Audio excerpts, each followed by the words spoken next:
दोस्तों, क्या कभी आपके जहन में यह सवाल आया है कि हजरत आदम अलैहिस्सलाम से पहले यह जमीन कैसी थी? क्या यहाँ कोई मखलूक बसती थी? ये दुनिया कब शुरू हुई? हजारों साल पहले अल्लाह के कलीम हजरत मूसा अलैहिस्सलाम ने भी बारगाहे इलाही में ठीक यही सवाल किया था। उन्होंने अर्ज की, ऐ मेरे मालिक, मैं यह जानना चाहता हूं कि तूने यह दुनिया कब बनाई और अब तक इस जमीन पर कितने और कैसे कैसे दौर गुजर चुके हैं। तो अल्लाह ताला ने अपने प्यारे पैगंबर को जमीन की वह तारीख बताई जिसे सुनकर अक्ल दंग रह जाती है। क्या आप जानते हैं सबसे पहले जमीन पर कौन सी अजीब और गरीब मखलूक बसती थी? जिन्नात के बादशाहों को कितने साल तक हुक्मरानी का मौका मिला? और वह कौन सा राज था जिसने इबादत गुजार अजाजील को हमेशा के लिए शैतान बना दिया गया? अल्लाह ताला ने इस कायनात के राजों पर से पर्दा उठाते हुए हजरत मूसा अलैहिस्सलाम को क्या फरमाया, यह जानने के लिए आपसे गुजारिश है इस वीडियो को आखिर तक जरूर देखिएगा। एक दिन हजरत मूसा अलैहिस्सलाम ने अल्लाह की बारगाह में अर्ज करने लगे, ऐ जहानों के पालने वाले रब, मैं यह जानना चाहता हूं कि तूने यह दुनिया कब बनाई है और अब तक इस जमीन पर कितने और कैसे कैसे दौर गुजर चुके हैं। अल्लाह रब्बुल इज्जत की तरफ से जवाब आया, ऐ मूसा, तुम मेरे इल्म के बहुत गहरे राज को जानना चाहते हो, इसे रहने दो। लेकिन हजरत मूसा अलैहिस्सलाम ने बद्दे प्यार और आजिजी से दोबारा अर्ज करने लगे, मेरे मालिक, यह सच है कि यह तेरा राज है, लेकिन मेरी ख्वाहिश है कि मुझे इसका इल्म हो जाए। मुझसे नाराज ना होना, बस मुझे बता दे, बस यह कहना था। अल्लाह ने वह राज खोला और फरमाया, ऐ मूसा, मैंने इस दुनिया को बनाने के बाद से अब तक लाखों सालों में इसे 10 मुख्तलिफ दौरों से गुजारा है। सबसे पहले मैंने इस जमीन को 50,000 साल तक बिल्कुल वीरान रखा, फिर इसे आबाद किया और अगली मखलूक को 50,000 साल तक यहाँ रखा। तुम जानते हो वह मखलूक कैसी थी? इरशाद हुआ वह दिखने में गाय और बैल जैसी थी, लेकिन उनके पास बहुत अक्ल थी। वह अक्लमंद तो थे, मेरा दिया हुआ रिस्क भी खाते थे, लेकिन अफसोस उन्होंने कभी मेरी इबादत नहीं की, हालांकि मैंने सारी कायनात को अपनी इबादत के लिए बनाया है।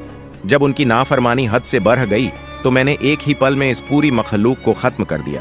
इसके बाद फिर 50,000 साल तक यह जमीन वीरान पड़ी रही। फिर मैंने इस जमीन पर दरिया बहा दिए और 50,000 साल तक पानी बहता रहा। फिर मैंने इन दरियाओं को खुश्क करने का फैसला किया, और इसका तरीका क्या था? इरशाद हुआ, मैंने एक बहुत बद्धा जानवर पैदा किया और उसे हुक्म दिया कि इन दरियाओं को पी ले। हैरत की बात यह है कि उस जानवर ने एक ही सांस में सारे दरिया पी लिए। लेकिन फिर मैंने उस ताकतवर जानवर को मारने के लिए एक नन्ही सी मखलूक भेजी जो मक्खी जैसी थी, भिद्द से बद्धी और जंबूर से छोटी। इसने उस बद्धे जानवर को डंक मारा और वह वहीं हलाक हो गया। इसके बाद फिर जमीन 50,000 साल तक वीरान रही। फिर मैंने जमीन पर नरकुल, एक किस्म की घास पौधा, उगा दी और पूरी जमीन इससे भर गई। फिर मैंने कछुओं को पैदा किया और हुक्म दिया कि इस घास को खा जाओ। उन्होंने सब कुछ खा लिया। जब काम खत्म हुआ तो मैंने उन्हें भी एक लम्हे में फना कर दिया। इसके बाद जमीन फिर 50,000 साल वीरान रही। फिर मैंने इसे दोबारा आबाद किया, कुछ और मखलूकात बनाई और फिर खत्म कर दी। लेकिन इसके बाद एक अजीब दौर आया। मैंने इस जमीन पर चांदी के लाखों शहर बनाए और इन शहरों में सोने के लाखों महल बनाए। मैंने इन महलों को लाई खरदल राई के दानों से भर दिया, जो शहद से ज्यादा मीठे और बर्फ से ज्यादा सफेद थे। फिर मैंने एक अंधा परिंदा पैदा किया और उसे हुक्म दिया कि इन दानों को खाए। वह परिंदा हर साल सिर्फ एक दाना खाता था। इसी तरह वक्त गुजरता गया, फिर मैंने उसे भी मौत दे दी। इसके बाद जमीन फिर 50,000 साल के लिए वीरान हो गई और फिर दोबारा 1,000 साल के लिए आबाद हुई। लेकिन दोस्तों, यह तो अभी शुरुआत थी। इसके बाद जमीन पर कौन आया और हजरत आदम की पैदाइश तक जमीन किन हालात से गुजरी, यह दास्तान अभी बाकी है। हमने जमीन के वीरान और अजीब व गरीब अदवार का जिक्र किया, लेकिन अब जमीन पर एक ऐसी मखलूक की आमद होने वाली थी जो काफी हद तक इंसानों जैसी थी। हजरत आदम अलैहिस्सलाम की पैदाइश से बहुत पहले अल्लाह ताला ने इस जमीन पर 2 अहम मखलूकात पैदा की, जिन्न और नसनास। आपके जहन में यह सवाल जरूर पैदा होगा कि जिन्न और नसनास क्या थे? तो इसका जवाब यह है, जिन्न वह मखलूक थी जो आग के शोलों से बनी थी और वह अपनी शक्ल बदलने की ताकत रखते थे, जबकि नसनास एक अजीब मखलूक थी जिनका आधा जिस्म इंसान जैसा और आधा जानवर जैसा था। उनका सबसे पहला बद्धा बादशाह या सरदार, जिसका नाम सोमा या तारतूश था, उसकी नस्ल जमीन के कोने कोने में फैल गई। जब उनकी आबादी बहुत बढ़ गई तो अल्लाह ने उन पर अपना कानून और शरीयत नाजिल की कि अब तुम्हें मेरी इताअत करनी होगी। शुरू में तो यह सब बहुत नेक रहे, अल्लाह का हुक्म मानते रहे। यह दौर कोई छोटा मोटा नहीं था, बल्कि 36,000 साल तक उन्होंने सुकून से हुकूमत की।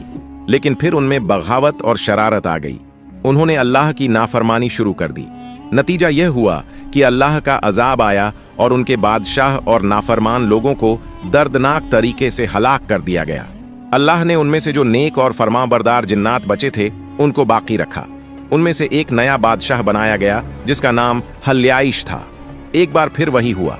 36,000 साल तक सब ठीक रहा, फिर वही सरकशी और वही तबाही। इसके बाद तीसरा बादशाह मीका आया। इसके दौर में भी 36,000 साल बाद कौम बिगड़ गई और अल्लाह ने उन्हें भी तबाह कर दिया।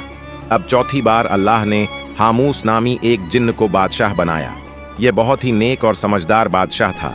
इसने अपनी कौम को नेकी की बहुत दावत दी और बुराई से रोका। जब तक हामूस जिंदा रहा, अमन रहा।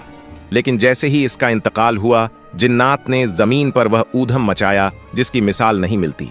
कत्लो गहारत आम हो गई और अल्लाह के कानून का मजाक उड़ाया जाने लगा। अल्लाह ने उन्हें सुधरने का मौका दिया, यहां तक कि एक और लंबा दौर 96,000 साल गुजर गया, मगर वह न माने। अब अल्लाह के कहर का वक्त था। अल्लाह ने आसमान से फरिश्तों की एक फौज जमीन पर उतारी। हुक्म यह था कि तमाम बागी और सरकश जिन्नात को खत्म कर दिया जाए और जो अभी छोटे हैं या समझ बूझ नहीं रखते उन्हें कैद कर लिया जाए।